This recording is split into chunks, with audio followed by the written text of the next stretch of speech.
बाहेर आले की अंगाचा दाह व्हायचा। बराच वेळ असं चाललं, शेवटी नाविलाज झाला। काही शिष्य मंडळी सोबत होती, अंगाला वली वस्त्र गुंढाळली आणि रामेश्वर शास्त्री कसेबसे ज्ञानोबारायांच्या समाधीपर्यंत जाऊन पोहोचले। ऐका, ज्ञानोबारायांच्या समाधीच्या समोर अनुष्ठान मांडलं। ज्ञानोबारांनी दृष्टांत दिला, सांगितलं, म्हटले महाराज याच्यावरती माझ्याच्यानं काही विलाज होणार नाही। जर तुम्हाला याच्यावरती जर काही विलाज हवा असेल, याच्यावरती उपाय हवा असेल तर तुम्हाला तुकोबारायांकडे जावं लागेल, देहूला जावं लागेल। महाराज ज्यांच्या अभंगाच्या वह्या बुडवल्या, ज्यांचा अपराध केला त्याची पाय धरायची पाळी आली, बरोबर आहे? ज्याच्या अभंगाच्या वह्या बुडवल्या त्याची पाय धरायची पाळी आली। नाविलाज झाला महाराज। आणि मग रामेश्वर शास्त्री तुकोबारांना भेटण्याकरता निघाले, देहूला निघाले। गेल्यानंतर महाराज तुकोबारांच्या चरणावरती नतमस्तक झाले। तुकोबारांनी सांगितलं, महाराज त्रास करून घेऊ नका, जेवढा तुम्ही त्रास करून घ्याल तेवढं तुम्हाला दुःख होईल, तेवढं तुम्हाला वेदना होतील, तेवढं दुःख भोगावं लागेल, त्रास करून घेऊ नका। एकच अभंग तुकोबारांनी लिहून दिला। ऐका, संतांच्या शब्दातली ताकद पहा बरं। एकच अभंग तुकोबारांनी लिहून दिला आणि तो अभंग वाचल्याबरोबर रामेश्वर शास्त्रींच्या अंगाचा दाह शांत झाला। तो अभंग असा होता, चित्त शुद्ध तरी शत्रु मित्र होती, व्याघ्रहीन खाती सरपतया। महाराज हा तुकोबारांचा एकच अभंग रामेश्वर शास्त्रींनी वाचला आणि रामेश्वर शास्त्रींच्या अंगाचा दाह शांत झाला। ही ताकद संतांच्या शब्दाची, ऐका, हे सामर्थ्य संतांच्या शब्दाचं आहे। म्हणून माझी तुम्हाला विनंती आहे, श्री गुरु चैतन्य महाराज नेहमी आवर्जून सांगत असतात, जर आपल्याला आपल्या जीवनाचा उद्धार करून घ्यायचा असेल तर ऐका, इथून पुढच्या राहिलेल्या आयुष्यामध्ये गाथा वाचा, ज्ञानेश्वरी वाचा, संत वाङ्मयाशिवाय आपला दुसरा कुणीही उद्धार करू शकणार नाही। नाही महाराज, तुम्ही किती मोठा बुवा ना बुवा तुम्ही किती मोठा कीर्तन करा ना, 50,000 रुपये द्या, 2 तासाकरता घेतात बरं अरुण महाराज, 50,000 रुपये। आणि लोक मागल झाले असं अलीकडं दाणे महाराज, जे मागून घेते ना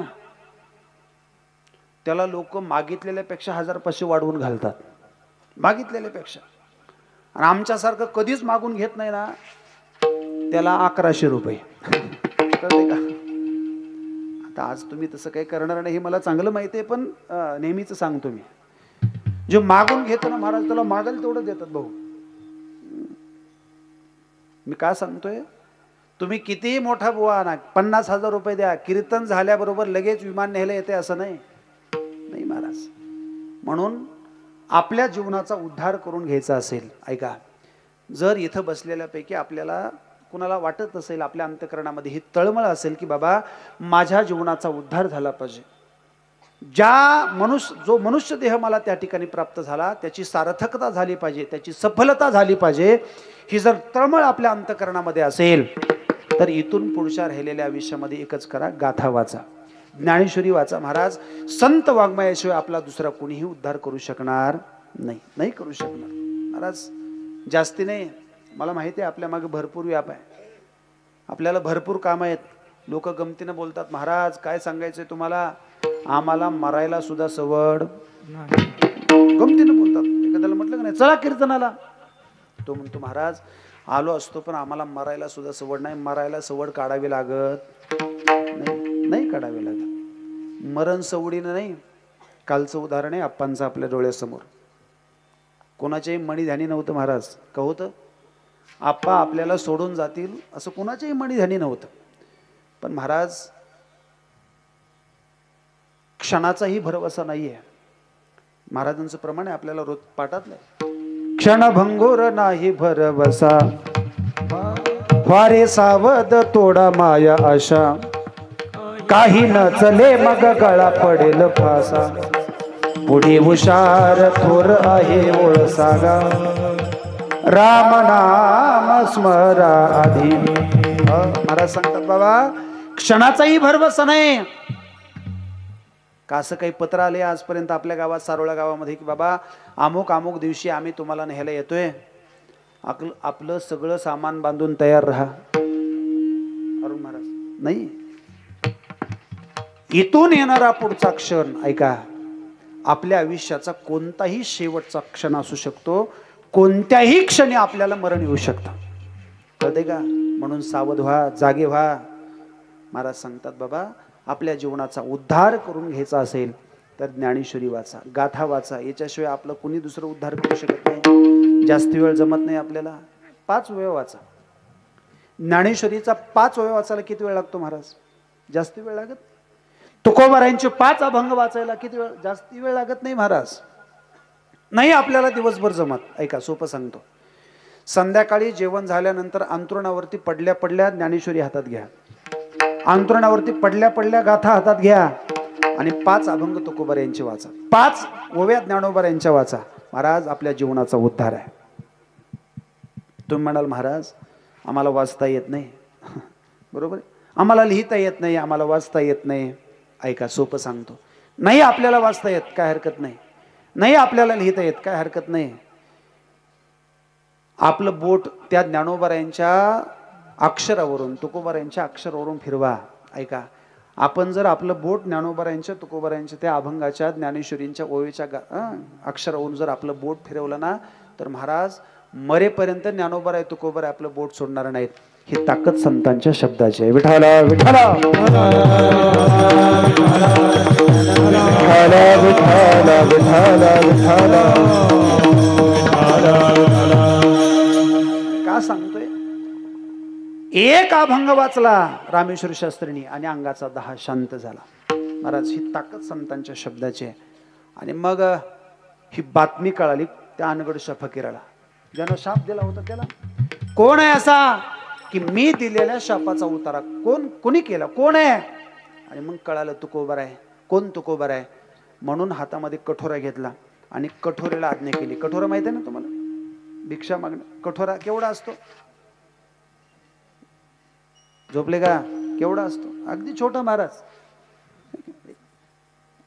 पाठीवर ओंजळभर धान्य बसेल. कठोरेला सांगितलं जोपर्यंत तुकोबारायांच्या हातची भिक्षा पडत नाही तोपर्यंत भरायचं नाही. आणि निघाला महाराज. आता जाताना कोणाकोणाची परीक्षा घेतली ते तुम्हाला सर्वांना माहिती आहे. सगळं आज सांगणार नाही. तुकोबारायांच्या गावात आला, तुकोबारायांच्या घरासमोर आला आणि भिक्षा मागितली. अनगडच्या फकीरानं तुकोबारायांच्या घरासमोर येऊन भिक्षा मागितली. तुकोबारायांची 7-8 वर्षाची मुलगी भागीरथी अंगणामध्ये खेळत होत्या.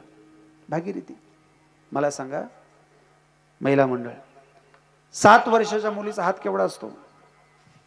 अगदी छोटा, की नाही? 7 वर्षाची मुलगी, छोटा हात. महाराज पाहिलं तिनं, ऐकलं तिनं आणि पळत घरामध्ये गेली. जिजाबाई दळण दळत होत्या. पिठामध्ये हात घातला. जात्याच्या कडेला पडलेलं पीठ, त्या पिठामध्ये हात घातला आणि भिक्षा वाढण्याकरता बाहेर निघणार, पळणार. एवढ्यात हाताला धरलं जिजाबाईनं, आईनं हाताला धरलं. कुठं निघाली? भिक्षा वाढण्याकरता. खाली टाक म्हणे. बापानं सगळं वाटून टाकलं. बापाच्या पुढची उदार आहे म्हणे, खाली टाक. हातावरती झटका मारला, सगळं पीठ सांडलं. पण पिठानं भरलेला हात घेऊन आमच्या भागीरथी बाहेर पळत आल्या आणि त्या अनगडच्या फकीराच्या त्या कठोऱ्यामध्ये नुसता हात झटकला. काय ताकद आहे पहा. पोत्यानं जरी धान्य ओतलं तरी न भरणारा कठोरा आमच्या भागीरथीच्या हातचं नुसतं पीठ पडल्याबरोबर भरून सांडायला लागला. ही ताकद आहे संतांची. भरून सांडायला लागला महाराज. आणि मग अनगडच्या फकीरानं धन्य तुकोबा म्हणून भागीरथींचं पाय धरलं. भागीरथी म्हटल्या, मी नाही, माझे बाबा, मी त्यांची मुलगी आहे. माझे बाबा कुठे गेले म्हणे भजनाला डोंगरावरती. आणि मग जिथं तुकोबाराय भजना करता गेले तिथं तो अनगडच्या फकीर गेला. तुकोबारायांच्या चरणावरती नतमस्तक झाला. तुकोबारांनी त्याच्यावरती कृपा केली. आणि मग तुकोबारायांच्या उद्गारास्तव त्याने एक दोहा तयार केला. ते मला तुम्हाला सांगायचंय. मी का सांगतोय? संतांच्या आणि देवाच्या कार्य करण्याच्या पद्धतीमध्ये फरक आहे. ऐका, तुकोबारायांच्या उद्गारास्तव त्यानं जो दोहा तयार केला तो असं म्हणतो. ऐका, तुका तुका रामसे 2 नाम 1 अंग. तो काय म्हणतो? तुका तुका रामसे म्हणजे तुकोबारायांची तुलना केली. कोणाशी? रामसे, प्रभू रामचंद्रासोबत तुकोबारायांची तुलना केली. काय केलं? आपलं काय दिसलं? तो म्हणतो तुका तुका रामसे 2 नाम 1 अंग. दिसलं काय? दोघांची तुलना केली. दोघांची नावं वेगळी आहेत. 2 नाम 1 अंग. दोघांची नावं वेगळी आहेत पण असताना मात्र एकच आहेत. पुढचा फरक फार महत्वाचा आहे, तो मला तुम्हाला सांगायचा आहे. तो म्हणतो तुका तुका रामसे 2 नाम 1 अंग, उनका शेतू भंग गया इनका शेतू अभंग. विठाला विठाला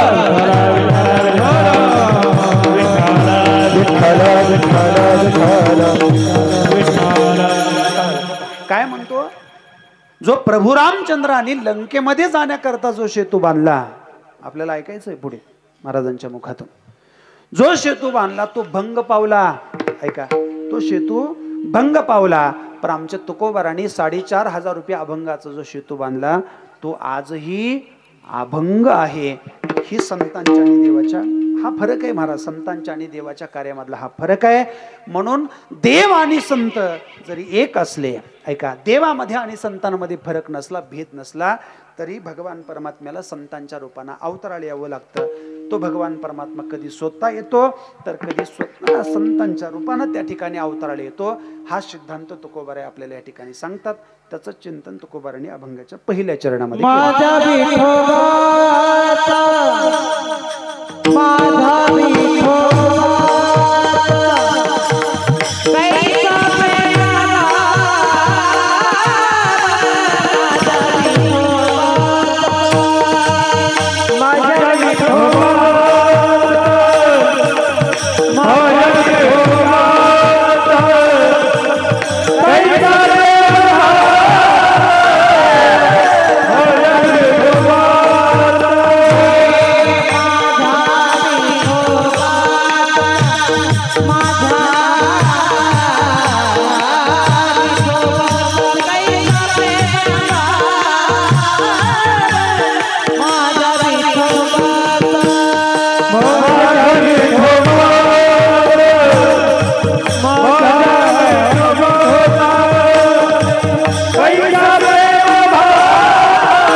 माझ्या विठोबाचा कैसा प्रेम भाव, आपणाची देव होय गुरु. महाराज तुकोबारांनी महत्वाचा असा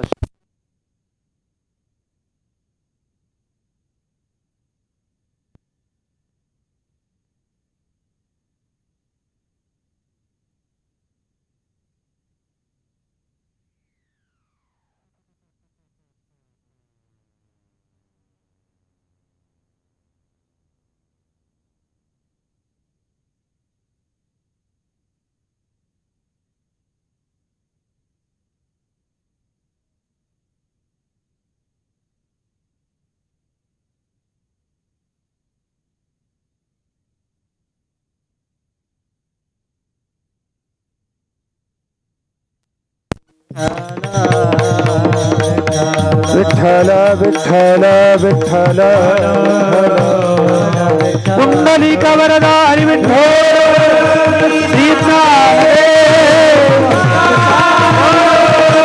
हरिनाथ भगवान पावनी ज्ञानेश्वर श्रीमंत श्री जगद्गुरु तुकाराम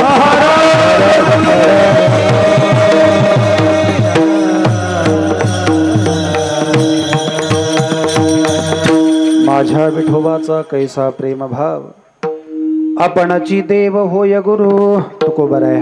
या अभंगाच्या द्वारा संतांमध्ये आणि भगवान परमात्म्यामध्ये भेद नाहीये, ते एकच आहेत. तो भगवान परमात्मा कधी स्वतः अवताराला येतो तर कधी संत रूपाने अवताराला येतो. आपणची देव होय आपणची गुरु होय माझ्या विठोबाचा कैसा प्रेम भाव.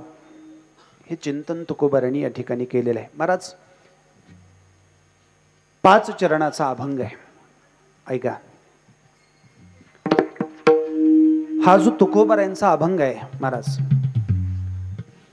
ही अभंगाची मांडणी करत असताना तुकोबारांनी याची मांडणी एका विशिष्ट पद्धतीने आपल्या समोर केलेली आहे. एक विलक्षण पद्धतीने तुकोबार याची मांडणी आपल्या समोर करतात. ऐका, सगळी जाणकार आहेत म्हणून बोलतो. पहिल्या चरणामध्ये तुकोबारांनी सिद्धांत सांगितला. तर नुसता सिद्धांत सांगून चालत नाही महाराज. ते पटण्याकरता काही युक्तिवाद करावे लागतात. बरं, नेम आहे. मी जर एखादी गोष्ट तुम्हाला सांगितली किंवा एखादं वाक्य तुम्हाला सांगितलं तर ते खरं आहे का खोटं आहे. मी एखादी गोष्ट किंवा एखादं वाक्य तुम्हाला सांगितलं,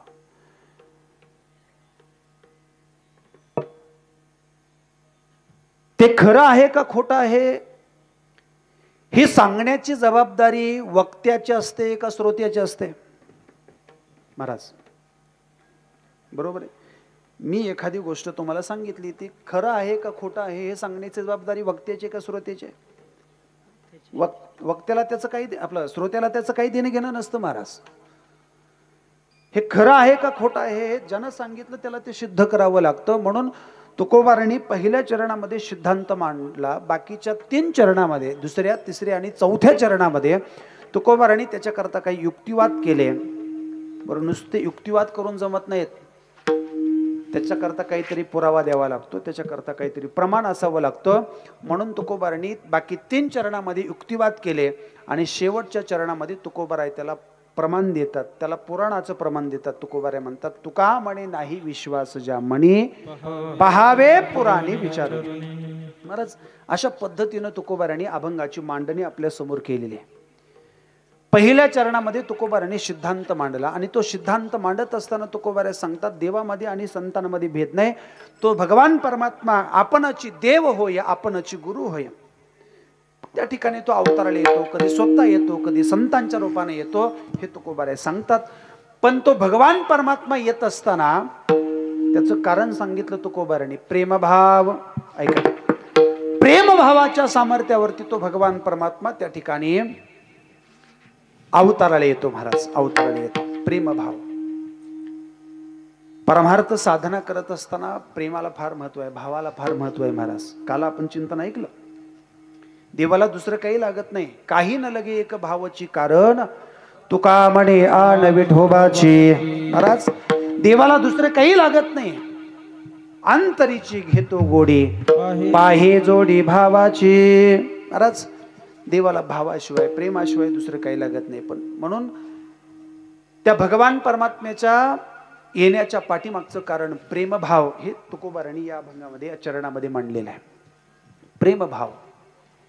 पण नुसतं प्रेमही असून चालत नाही, नुसता भावही असून चालत नाही. आपण म्हणतो बघा, माझं तुमच्यावरती खूप प्रेम आहे, खूप प्रेम आहे. बरोबर. पत्नी म्हणते मालकाला, मालक माझं तुमच्यावरती खूप प्रेम आहे. पण त्या प्रेमाला किंमत नाही बरं माऊली, त्याला किंमत नाही. दिवाळीच्या दसऱ्याच्या सणाला जर पत्नी म्हटली, मालक माझं तुमच्यावरती खूप प्रेम आहे, पुरणाची पोळी करू का, तर नक्की समजायचं 5-25 हजाराला मरण आहे. अरुण महाराज, कळते का भाऊ की नाही. त्या प्रेमाला किंमत नाही. महाराज सांगतात, प्रेम नाही सांगता बोलिता दाविता अनुभव चित्ता चित्त जाणे. ऐका, नुसतं प्रेम आहे, नुसता भाव आहे, त्याला किंमत नाही. महाराज एक जणांना ऐकलं कीर्तनामध्ये, भाव ठेवला की सगळं काही मिळतं म्हणे. दुसरं काही लागत नाही देवाला, भाव ठेवला की सगळं काही मिळतं. भाव असला की सगळं काही मिळतं. घरी गेलं, कीर्तन संपलं, घरी गेलं. घरी गेल्यानंतर पत्नीला म्हटलं, हे बघ मला खूप भूक लागलेली आहे, काहीतरी जेवायला वाढ, काहीतरी खाऊ घाल. ती म्हटली, मालक खाऊ घालते पण सगळं काही संपलेलं आहे, घरात कसला शिधा नाही, काहीच शिल्लक नाही. एक काम करा म्हणे, तुम्ही काहीतरी कुठून तरी मला काहीतरी आणून द्या, काही तांदूळ आणून द्या, काही शिधा आणून द्या, मग तुम्हाला करून खाऊ घालते. तो म्हटला, अगं आत्ताच कीर्तनावरून आलोय मी, आणि कीर्तनामध्ये महाराजांनी सांगितलंय भाव ठेवला की सगळं काही मिळतं म्हणे. भाव असला की सगळं काही मिळतं, भाव ठेवला की सगळं काही मिळतं. आपल्या घरात तांदूळ नाहीत ना, एक काम कर म्हणे, तांदूळ आहेत असा नुसता भाव ठेव, तांदूळ आपसूक चालत येतील. कळते का काय म्हटलं? तांदूळ नाहीत एवढा, तांदूळ आहेत एवढा भाव ठेव, तांदूळ आपसूक चालत येतील. तिनेही कीर्तन ऐकलेलं होतं. ती कीर्तन ऐकूनच घरी गेली होती. ती म्हटली, मालक तांदूळ आहे हा भाव ठेवण्यापेक्षा माझं पोट भरलं एवढा भाव ठेवा, बाकी काहीच करायची गरज नाही. कळलं का? म्हणजे नुसत्या भावाला, नुसत्या प्रेमाला किंमत नाहीये. महाराज त्या प्रेमभाव या शब्दाची उंची वाढवण्याकरता तुकोबारांनी अजून एक शब्द या चरणामध्ये घातला. तो शब्द असा आहे, माझ्या विठोबाचा कैसा प्रेम भाव आपणची. बस इथं थांबा. आपणची, आपणची हा जो शब्द आहे ना, तो महाराज या प्रेमभाव या शब्दाची उंची वाढवणारा शब्द आहे. आपणची. मी आता सांगितलं, जिथं खरं प्रेम आहे ना तिथं सगळं आपणच होतं. खरं प्रेम हे कृतीतून व्यक्त होत असतं महाराज. ऐका, नुसतं बोलण्यावरही नाही, सांगण्यावरही प्रेम कळत नाही, सांगून प्रेम कळत नाही. खरं प्रेम हे त्या ठिकाणी कृतीतून व्यक्त होत असतं, कृतीतून व्यक्त होतं. म्हणून तुकोबारांनी प्रेमभाव या शब्दाची उंची वाढवण्याकरता महाराज तिथं आपणची हा शब्द घातला. आपणची. जिथं खरं प्रेम आहे तिथं सगळं आपणच होतं महाराज, सगळं आपणच. म्हणून देवाबद्दलचा प्रेमभाव सांगत असताना तुकोबारांनी आपणची हा शब्द या चरणामध्ये घातला. आणि हा जो आपणची हा शब्द आहे ना लाणे महाराज, तो प्रत्येक चरणातल्या क्रियापदाला लावून पहा, मग त्याचं खरं प्रेम कळतं, मग खरा प्रेमभाव कळतो महाराज. ऐका, सोपं आहे. जरा थोडं पुढे जातो. पडिय देह भाव पुरवी वासना आपणची. कळते का? पहा, प्रत्येक क्रियापदाला आपणची शब्द लावा. पडिय देह भाव पुरवी वासना आपणची. अंती ते आपणा पाशी आपणची न्यावे. ऐका, मागे पुढे उभा राहे आपणची संभाळीत. आलिया आघात निवाराये आपणची. योग क्षमत्याचे जाणे झड भारी आपणची. आणि वाट दावी करी धरुनिया आपणची. कळते का? पहा, हा जो आपणची शब्द आहे तुकोबारांनी प्रेमभाव या शब्दाची उंची वाढवण्याकरता घातला. जिथं खरा प्रेमभाव आहे तिथं सगळं काही आपणच होतं महाराज. मी तुम्हाला उदाहरणानं सांगतो. ऐका, वेळ संपलेली आहे आपली, आपल्याला मधलं भजन घ्यायचंय, बाकीच्या चरणाचं सरळ सरळ चिंतन करायचं. थोडं लक्ष द्या. जिथं खरं प्रेम आहे तिथं सगळं काही आपणच केलं जातं, आपणच होतं. काय झालं, एके दिवशी त्या बिरबलाने बादशाला सुट्टी मागितली, रजा मागितली. म्हणे, महाराज आमच्याकडे उद्या गोकुळाष्टमीचा उत्सव आहे, आमचा देव अवताराला येतो, त्यामुळे दिवसभर आमच्या घरी भजन पूजन कीर्तन अन्नदान, बरीच लोक आमच्याकडे येतात, त्यामुळं उद्या मला दरबारामध्ये यायला जमणार नाही जमणार. आता महाराज त्या बादशाला काय माहित गोकुळाष्टमी म्हणजे काय. तो म्हटलं, तुमचा देव तुमच्यात येतो? हो म्हणे, आमचाच येतो. अवताराला येतो? हो अवताराला येतो. तर एवढ्यावरती गप्प बसवर तो बादशाह बोलला, का रे म्हणे बिरबल, मला सांग, ज्याच्या नावानं काम होतात तो मोठा का ज्याच्या येण्यानं काम होतात तो मोठा? अरुण महाराज तुम्ही सांगा कसं आहे? ज्याचं नाव घेतलं की काम होतं तो मोठा का जो आल्यानंतर काम होतं तो मोठा?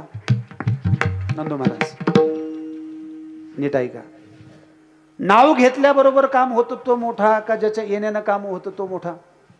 हा, महाराज नाव घेतल्याबरोबर ज्याचं काम होतं ना तो मोठा. मला सांगा कोणता तरी आमदार खासदार आजपर्यंत तुम्ही पाहिला का किराणा दुकानामध्ये माल आणाय गेलेला? पाहिलंय का? नाही महाराज. त्यांच्या नावानं माल घरात येतो. त्यांच्या नावानं माल घरात येतो महाराज.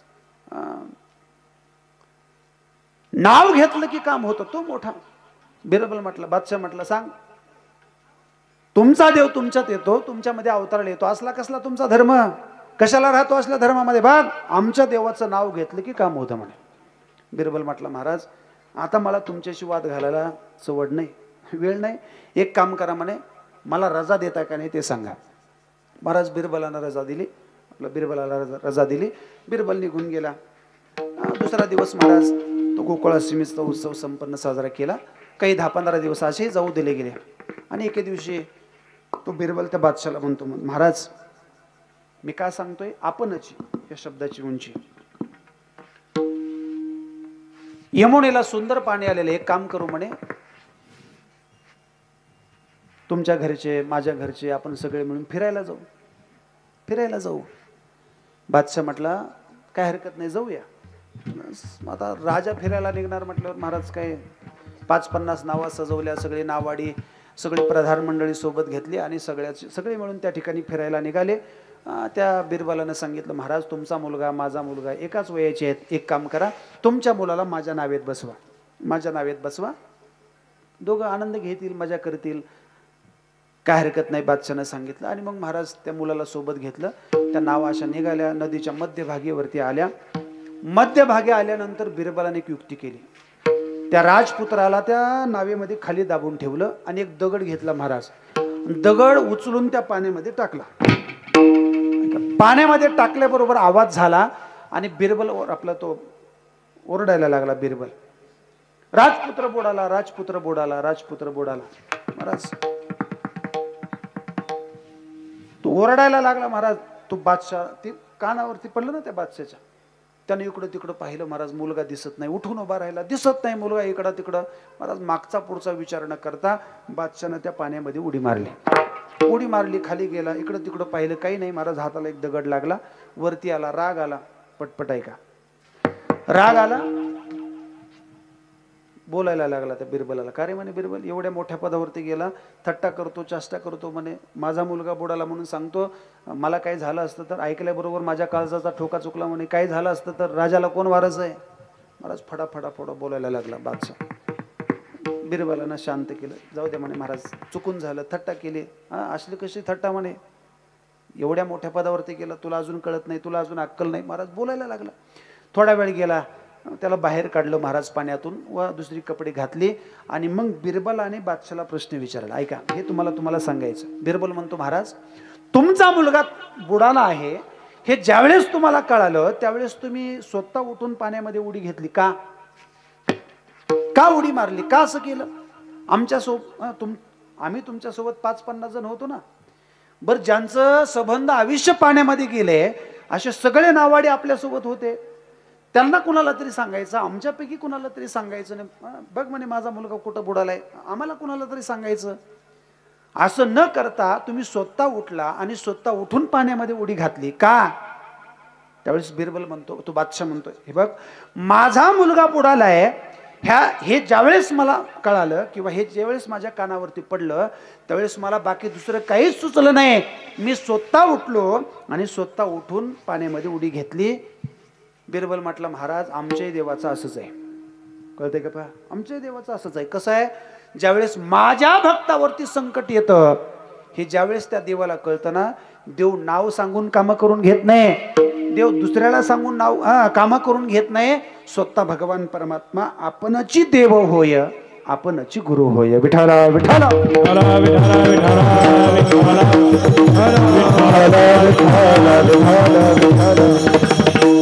कळालं का? महाराज जिथं खरं प्रेम आहे ना तिथं सगळं काही आपणची होतं.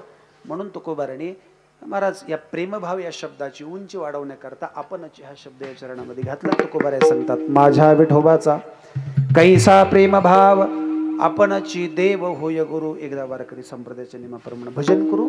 उर्वरित चिंतन 5 मिनिटांमध्ये. विठोबा रखुमाई बोला.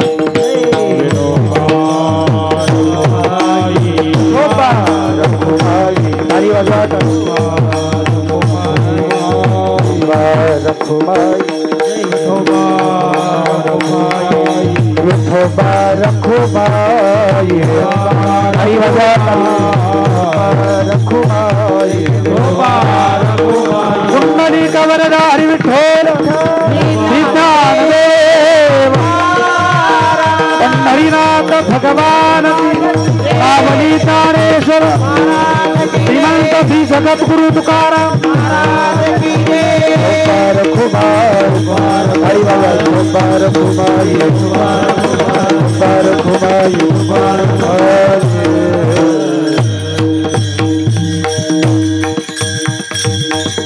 माझ्या विठोबाचा कैसा प्रेम भाव आपणची देव होय गुरु पडिये देह भाव पूर्वी वासना अंतिते आपणा पाशी न्यावे विठला विठला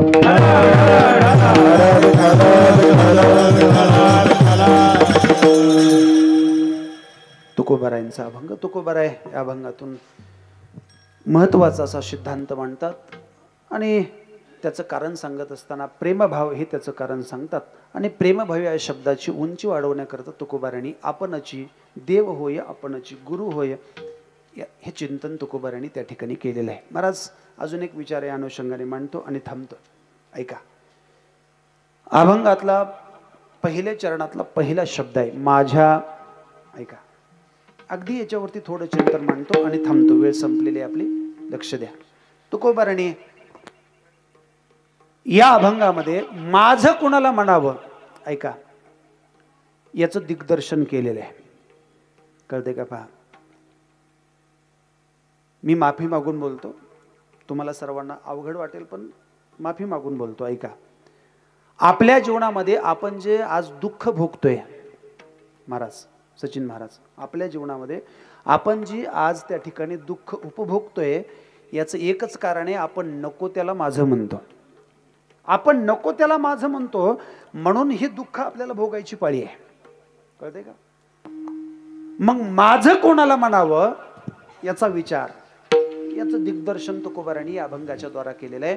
महाराज, आपण जीवनामध्ये कोणालाही माझं म्हणतो, कोणालाही माझं, हा माझा, तो माझा, अमुक माझा, तमुक माझा, घर माझं, बायको माझी, का नाही, मुलं माझी, आई माझी, बाप माझा. महाराज, पण तुकोबाराय कोणालाही माझं म्हणत नाहीत.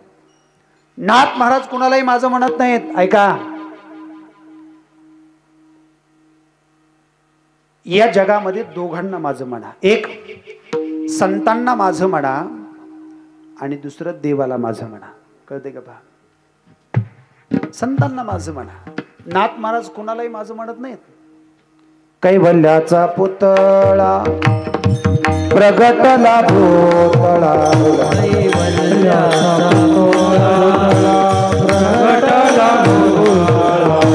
कैवल्याचा पुतळा प्रगटला भोतळा,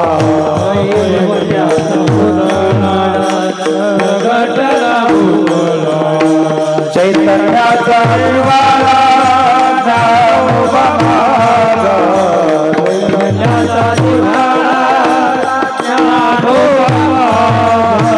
चैतन्याचा दिवाळा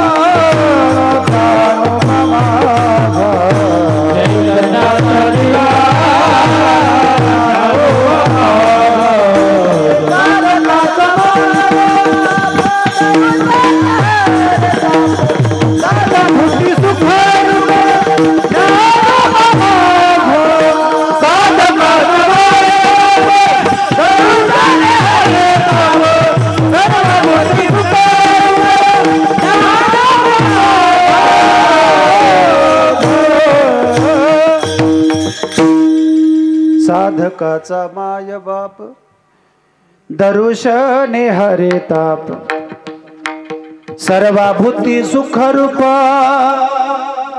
ज्ञानोबा माझा. महाराज, नाथ महाराज कोणालाही माझं म्हणत नाहीत. या अभंगाच्या प्रत्येक चरणाच्या शेवटी ज्ञानोबा माझा, संतांना माझं म्हणा. बरं, संतांना सागरा सागरा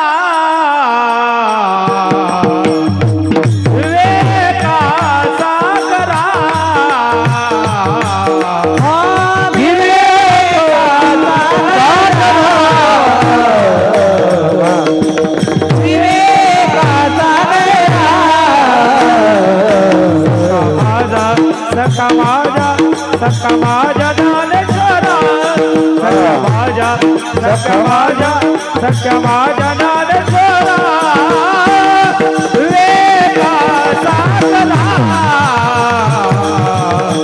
वेगा सागरा सखा माझा ज्ञानेश्वरा सखा माझा ज्ञानेश्वरा विवेका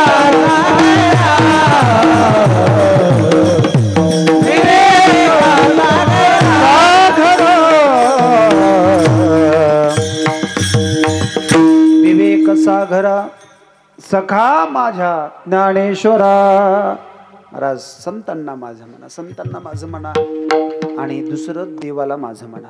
माझ्या विठोबाचे नाम 88 उच्चारा इकडे देवाला माझं म्हणा.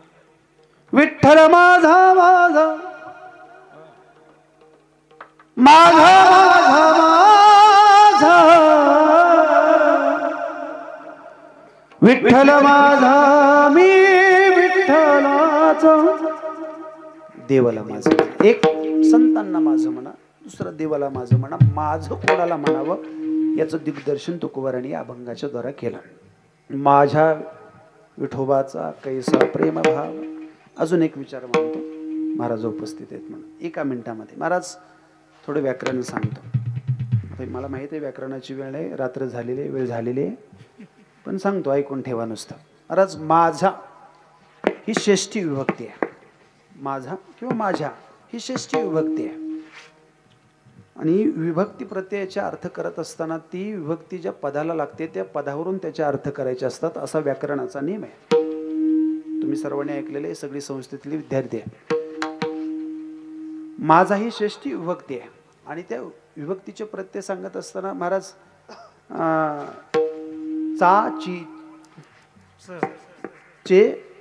चे चाची बरोबर आहे, असंच आहे ना महाराज. प्रथम वचन एक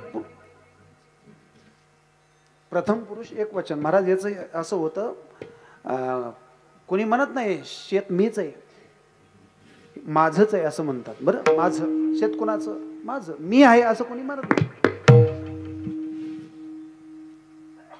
जर माझं कोण आहे हे जर कळायचं असेल तर महाराज अगोदर मी कोण आहे हे कळायला पाहिजे. कळते का? पहा ज्ञानोबा सुंदर विचार मांडतात. आहे हा मी कोण करावा विचार म्हणे ज्ञानेश्वर निवृत्तीचा. महाराज माझं कोण आहे हे कळण्यासाठी अगोदर मी कोण आहे हे कळायला पाहिजे. कळते का? पहा मी कोण आहे हे आपल्याला त्याची जाणीव झाली पाहिजे, मीची जाणीव झाली पाहिजे महाराज. म्हणून तुकोबारांनी मी कोण आहे हे बाकीच्या 3 चरणामध्ये मांडलं. पुढच्या कोण आहे मी? अनाथ अपराधी. तुकोबारांचं अजून एक प्रमाण आहे. मी तवा अनाथ अपराधी कर्महीन मती मंद बुद्धी.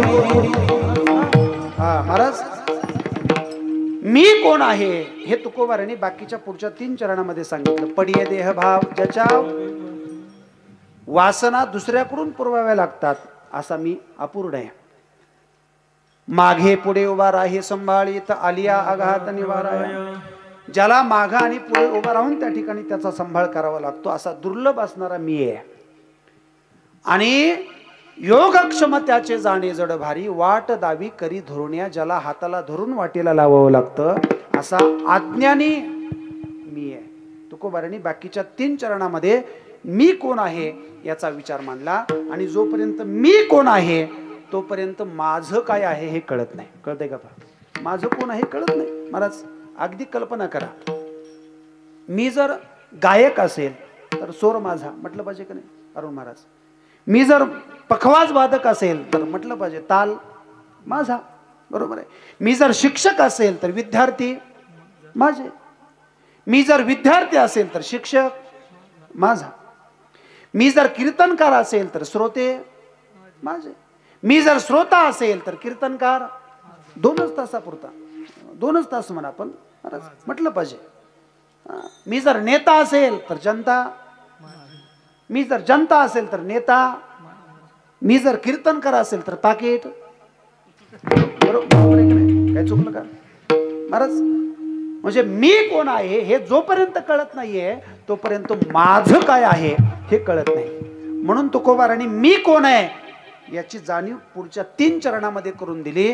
म्हणून तुकोबारा सांगतात विठोबा माझा आहे, माझ्या विठोबाचा कैसा प्रेम भाव.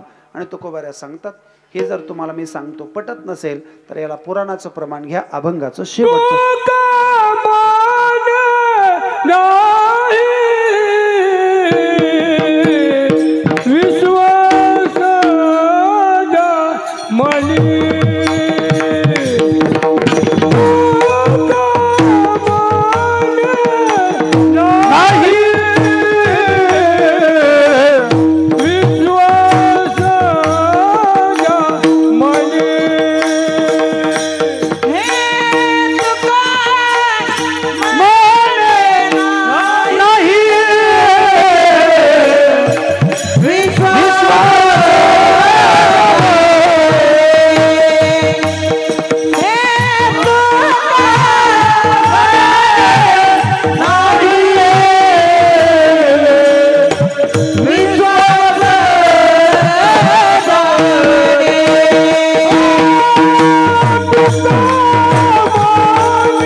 सजामणी पहावे पुराणे विचारुणी पडिये देह भाव पुरविवासना अंतिते आपणा पाशिन्यावे. तुकोबारा सांगतात बाबा मी जे हे सांगतोय जर तुम्हाला कुणाला पटत नसेल तर त्याला प्रमाण सांगितलं. तुकोबारांनी पुरावा दिला. पहावे पुराणे विचारुणी तुका म्हणे नाही विश्वास जामणी पडिये देह भाव पुरविवासना अंतिते आपणा पाशिन्यावे.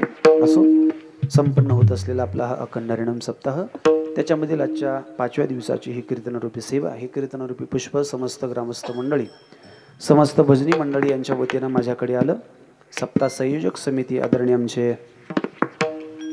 हरिभक्तीपरायण रंगनाथ महाराज, आमचे पवन महाराज, सूर्यवंशी भाऊसाहेब महाराज असतील, मस्के किरण महाराज असतील, यादव महाराज असतील, विश्वंभर पाटील असतील आणि त्यांना सहकार्य करणारी सर्वच गावातील तरुण युवक मंडळी असतील, त्यांच्यासाठी सर्वांनी एकदा टाळ्या वाजवायचे सर्वांनी.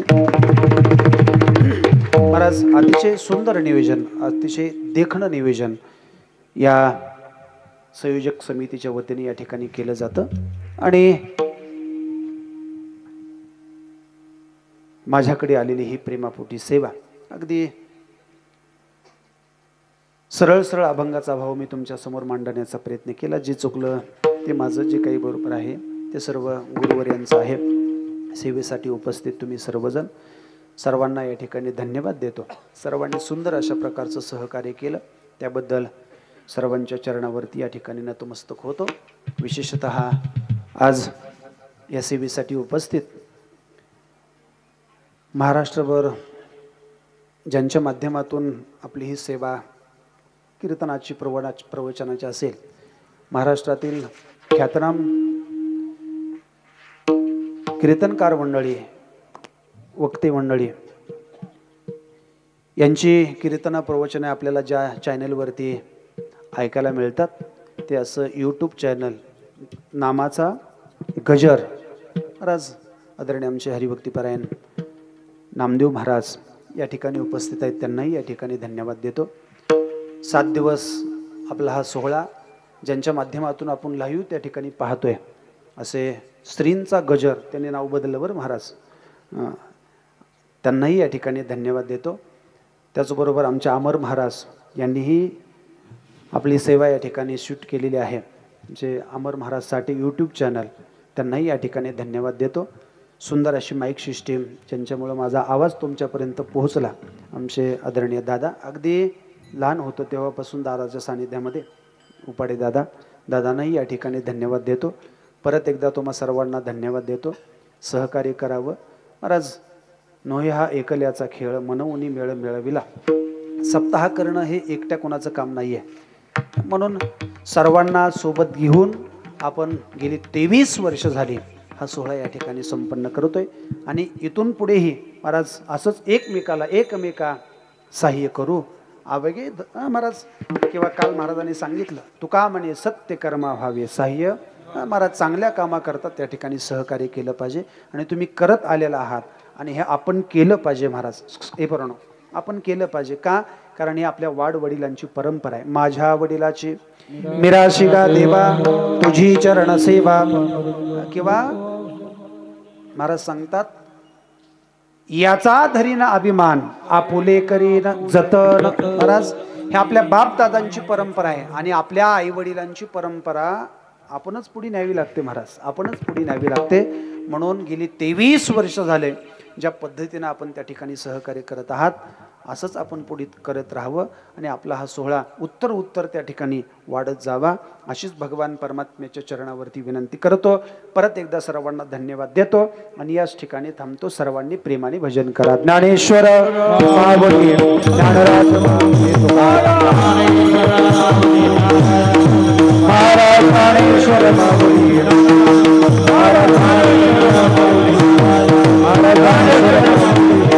कुंडलीचा वरदा हरी विठ्ठल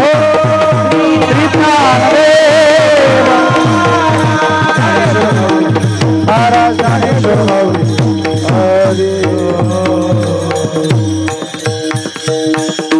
एकदा सर्वांनी प्रेमाने हाताने टाळी मुखाने तुकोबाऱ्यांचं भजन सर्वांनी, बरं कोणालाही आग्रह करणार नाही, पण प्रामाणिकपणे करा. तुकाराम तुकाराम तुकाराम तुकाराम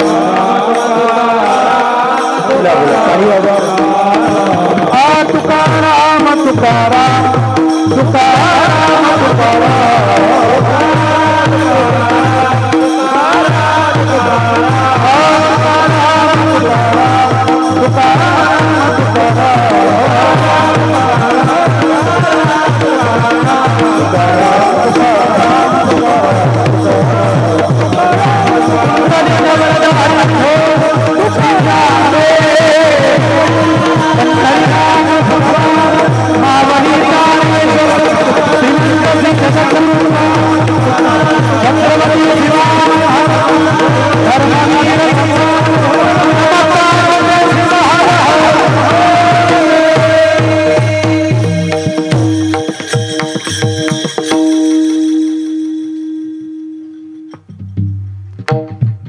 संतोष महाराज,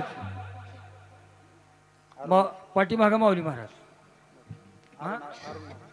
अरुण महाराज.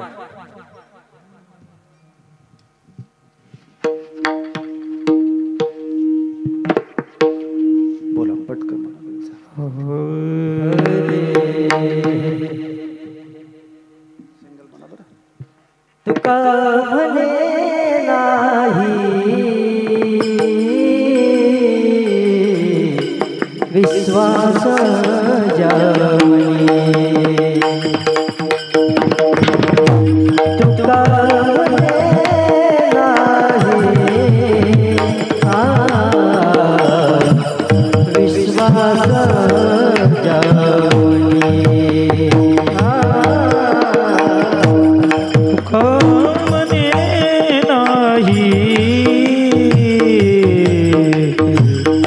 विश्वास जामणी तुका मने नाही विश्वास जामणी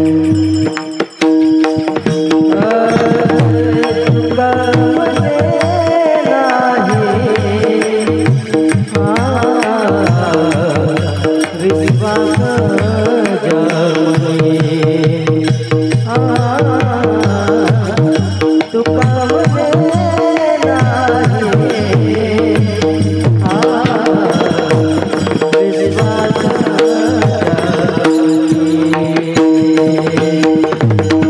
नाही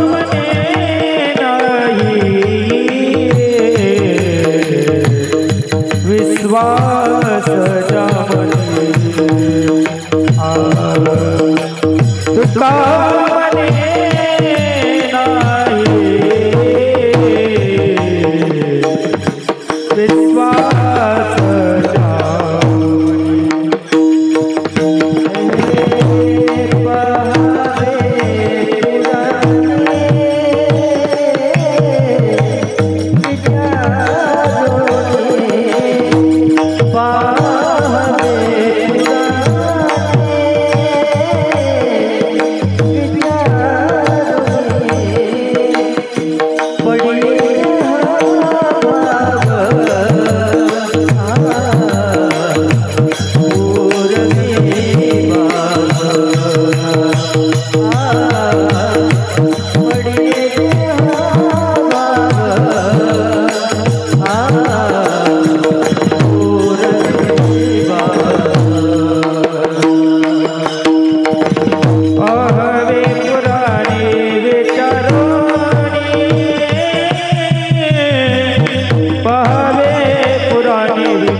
बरमगाव आणि सारोळा